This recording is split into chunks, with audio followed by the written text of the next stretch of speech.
Hey everyone, and welcome back to The Explainer. Today, we're diving straight into a truly harrowing account drawn right from a deeply chilling Hindi narrative. We're looking at a story that claims to be 100% true, horrific experience set in a secluded village in Goa. It's a really dark look at what happens when human curiosity just crashes headfirst into ancient, forbidden realms. So let's just get right into the source material and see exactly what happens when modern arrogance clashes with ancient warnings. You know, the entire foundation of this narrative rests on this incredibly chilling piece of wisdom passed down from the narrator's grandmother. Spirits do not bother us without reason, but crossing into their realm invites death. According to the source, just like we humans have built our own settlements with strict boundaries, supernatural entities and unfulfilled spirits, well, they have their designated domains too. This right here establishes the absolute core rule of our explainer today. There is a line, and you absolutely do not cross it. So the million-dollar question is, what actually happens when human curiosity makes you completely ignore those ancient warnings? The narrator tells us she grew up hearing these kinds of cautionary tales, mostly just to keep her out of trouble. But as she got older, she actually started to believe there was some real truth to them. She began actively seeking out knowledge about the occult. And that brings us to a fateful discovery that would literally change her life and the lives of her friends forever. All right, moving into Section 1, the legend of Betaal, a deity, not just a ghost. Let's look at how the narrator's deep obsession with the occult led her to a totally forbidden discovery right in her college library. What she found in that library was the legend of Betaal. As defined in our source material, Betaal is incredibly powerful. We're talking way more powerful than your standard ghosts or spirits. He's described as the master of the Pishachas, which literally translates to flesh-eating demons. But here is the fascinating twist. The narrator discovered that in one specific, highly secluded village down in Goa, Betaal actually isn't feared as some evil entity. He is actively worshipped as a deity. This completely elevates the stakes here. We aren't just talking about sneaking into a haunted house. We are talking about a literal seat of ancient divine power. Naturally, this discovery led to a massive clash of perspectives. The narrator shared all her findings with her friends, Rahul and Naitik. But while she held this deep, genuine respect and fear for the occult, her friends exhibited sheer, arrogant mockery. They basically laughed at her, acting like she was a child living in some fantasy world. But when they got a week off from college, the narrator actually convinced them to travel to this specific Goan village to see the Betaal temple for themselves. Her friends agreed, but they likely thought it was just going to be a funny little tourist trip.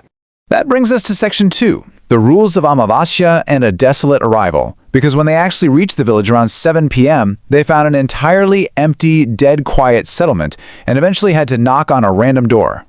They were met by a highly suspicious local guy who immediately laid out the absolute, non-negotiable laws of the land. He was furious that they were out looking for the temple, warning them that the very next night was Amavasya, the new moon, and during the new moon, a seriously terrifying ritual takes place. He gave them strict rules. 1. Only locals or those actively possessed by demons can attend. 2. If outsiders try to join in, they are entirely responsible for their own grim fate. And 3. Most chillingly, entering the temple at night guarantees death. Why? Because the spirits bound to the temple will overpower and kill absolutely anyone who intrudes. Now, despite those intense warnings, they stayed. Which takes us to Section 3, witnessing the ritual, a 3-hour ordeal. The very next night, the night of the new moon, the friends decided they were going to secretly watch this terrifying worship of Betaal from a safe distance in the dark. And wow, the scene they witnessed from afar was straight out of a nightmare. People who were supposedly possessed were being dragged toward the temple, bound super tightly in thick vines and ropes. They were letting out these agonizing screams, thrashing around as if a hot iron was being pressed right into their bare skin. Meanwhile, the villagers were playing heavy, hypnotic drums, calling out to Betaal. Soon enough, the possessed individuals began violently self-mutilating, literally beating their own heads and bleeding all over while dancing in this wild trance. Let's just say even Rahul and Naitik stopped laughing at this point. The atmosphere was just so incredibly heavy, the narrator felt her own energy physically draining away just watching it. 3. That is exactly how many agonizing hours this relentless, horrifying ritual went on. For 3 solid hours, the possessed individuals screamed and suffered out in front of the temple. Finally, this eerie, heavy silence fell over the entire village. The ritual wrapped up with animal sacrifices offered to Betaal. Totally sickened and exhausted by what she just saw, the narrator begged her friends to leave right then and there. But Nightick insisted it was way too late to drive back in the dark. So they went back to their host's home, ate, and went to sleep. And that specific decision brings us to the real climax of our explainer, Section 4, the fatal transgression and the midnight disappearance. Because the terrifying tension of that night, it wasn't over. In fact, it was really just getting started. The timeline of that night escalated terrifyingly fast. They arrived at 7 p.m. and by the evening, they had already witnessed the ritual. But at exactly 12 a.m., midnight, the narrator woke up just to get a drink of water.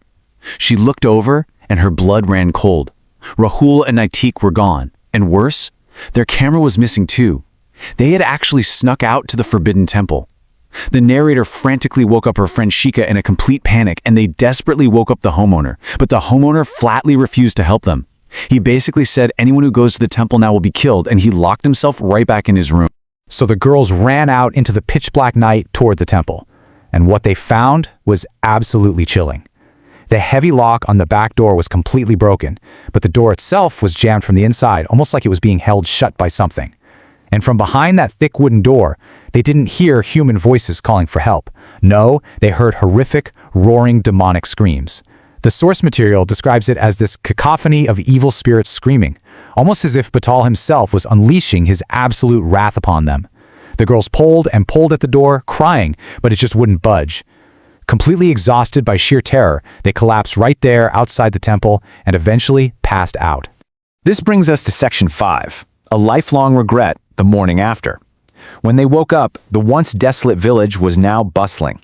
There was a massive crowd gathered at the front of the Betaal temple. The narrator and Shika rushed into the crowd, only to be met with a sight that would literally haunt them for the rest of their lives. Because the warnings from that hostile local, they were absolutely real. Rahul and Nightick were dead. The source explicitly details that their bodies were violently mutilated. They were in such a gruesome state that the girls couldn't even bear to look at them. Their bones were exposed, their flesh torn apart as if they had been clawed to death by something vicious and completely inhuman. The spirits bound to the temple had claimed their midnight intruders. 3. That is the number of years that have passed since that horrifying incident in Goa. 3 years. And the narrator tells us that she lives with this immense, crushing guilt every single day of her life. She blames her own deep obsession with the occult for bringing her friends to that village in the first place. She actually had to stand there and watch their bodies burn on funeral pyres, knowing deep down that she was the one who introduced them to the legend of Betaal to begin with. The narrator ends her account with a solemn, pretty devastating conclusion. Quote, "In this world, the things that are kept secret should remain secret." She explains that digging into forbidden supernatural knowledge always comes with a severe cost. Sometimes, in the reckless pursuit of proving something is real, you end up losing things that can never, ever be replaced. Which leaves us with this final thought to ponder as we wrap up today's explainer. Based on the truly horrifying fate of Rahul and Nightick, you have to ask yourself, are there boundaries in this world that you are just too curious to respect? Thank you so much for joining me for this analysis. Stay curious out there, but remember, some doors are jammed shut for a very good reason.